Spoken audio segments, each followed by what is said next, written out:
This is Hidden Killers Week in Review. A look back at the most prolific stories of the week. This is the Hidden Killers podcast with Tony Brueski. Featuring retired FBI Special Agent Jennifer Coffindaffer. The walls continue to close in around Sean Combs, otherwise known as Diddy, as a federal grand jury has been seated, and they're asking questions. They're bringing people in behind closed doors, and they are finding out more and more about Sean Diddy Combs. And in the same process, Diddy has lawyered up. He's hired the same attorney that Nexium founder Keith Raniere had. The same attorney that's also represented several other individuals that, well, don't have the best of reputations. Pharma Bro is one of them, and several others. Image, I would argue, might be an important thing in who you're hiring to represent you. Joining me to discuss, Jennifer Coffindaffer, retired FBI special agent. What do you make of all this? Diddy lawyering up with some high-profile attorneys, obviously still denying everything, but no charges being brought yet. Is this him kind of preparing for what may be inevitable? Well, he needs to be preparing because it's coming. Mm-hmm. The probable cause that they would have had to search those locations and the amount of evidence I think that they likely gained from those searches based on what we know witnesses are saying in terms of videotaping parties and interludes and things.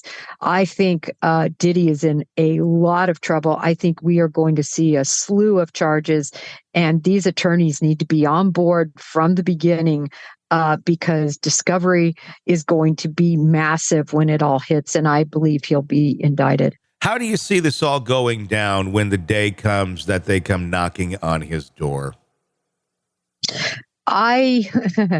Well, what they would like to see is that he's allowed to be surrendered. It's something that actually very rarely happens in the federal circles. It happens sometimes, but it's pretty rare. Normally, you're going to go to the person's house and you're going to go in and you're going to, arrest like everyone else. I mean, honestly, it's really not fair that just because you're a celebrity that you get some sort of coddled white glove treatment. And so I also think that there's a lot of times information and evidence that's found what we call incident to arrest that can become very important. So a lot of times, we'll want to come in and do that arrest and see what's going on there that might help our case. Obviously, he's not been arrested yet, has not been charged with any crime. We should clear that he is innocent. Again, no charges as of this moment of this recording. Why are they waiting on this? What else is probably going on behind the scenes now? Another lawsuit, another civil lawsuit, more allegations coming in. Are they combing through all of these allegations right now? So when they go at him, they got a laundry list of stuff that can't be broken before taking him down? Are they looking at the other question on this? It's a kind of a double. Are there going to be more people taken down simultaneously with Diddy in different locations? Well, Tony, first of all, what's going on is there's a whole squad, I believe, working this. A lot of agents combing over everything, a lot of manpower, a lot of resources, and they have so much to go over. I just cannot imagine probably terabyte levels of information they have because of likely video recordings and so on and so forth, and all the people they're interviewing. And oh my gosh, this is a big case. And so that's what they're doing behind the scenes. And I know people are impatient. I'm sure Diddy's impatient. This has got to be pretty tough to sit there just kind of waiting and wondering what day it's going to hit. But there's a lot to pour over. And that grand jury has to see all of this too. How a grand jury works with a matter like this is the case agent will be coming in and presenting the evidence, and then witnesses also will be called, and then those grand jurors get the chance. Everybody thinks you can indict a ham sandwich. It's just so false.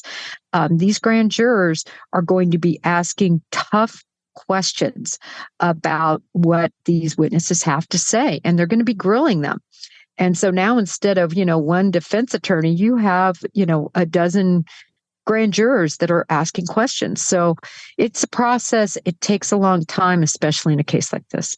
Yeah, it certainly does. I'm starting to wonder if Diddy's trying to knock some things off of his bucket list. We recently saw footage of him whitewater rafting. And then, although he's been absent on social media for the most part, he did put something on his Instagram, which otherwise has been wiped, which I found interesting. I don't know if it's a, come get me or I'm above the law type thing, standing in front of his plane where it says Combs Air, and then saying no place like home as he jets off somewhere in his private jet. Are we seeing just kind of the last few fledgling moments of Diddy trying to flaunt his wealth as he always has before the clock runs out? Well, he's worth billions. I mean, to wrap your head around that, for somebody like me, it's just amazing the amount of money he is worth and his ability to do anything he wants and buy anything he wants. So he is going to, I think, be living it up right now. Why not? And it'll keep him distracted from worrying about the whole situation. I would be doing the same thing if I had billions in my pocket. And that's another reason why, Tony, I think you're going to see possibly a no bond situation if and when he's charged and indicted. And another reason why you're going to see law enforcement stealthily go arrest him. Because if they let him know about the charges, there's such a great chance he'll flee. And the government doesn't want to be chasing Diddy all over the world. It would make for a great music video. It really would. It would be kind of like some of his existing music videos, but it'd be real life. Almost OJ-esque in a certain way if he decides to get a Bronco and drive down a highway. But it will be very fascinating to watch. What's your prediction, if you will, if you can give one on a timetable of when we're going to see that move made, if that move is made to arrest him? I'm going to say 6 months, somewhere in that arena. Okay. I think it'll be done within the 6-month time frame. And I think that there's very, very likely possibility that others will also be involved. And that's another reason why they're going to do a stealth entry and no one's going to know that there's an option to what we call seal the indictments. If there are any, again, if he's indicted, it's all going to be sealed up tight. And they're going to make this massive arrest plan involving multiple agencies, especially if other people are involved as well. And they're going to use surveillance type utilization to figure out exactly where he is and when, and if there's any, rhyme to the reason of how he's operating day to day. Mm-hmm. And they're gonna arrest him again if he's indicted. Sick of the ads? We are too. Start listening with no commercials now and get access to all of our episodes in advance of everyone else. Become a True Crime Today Premium Plus subscriber on Apple Podcasts. Search True Crime Today Premium Plus on Apple Podcasts or go to our podcast page and sign up now. True Crime Today Premium Plus. Sign up now.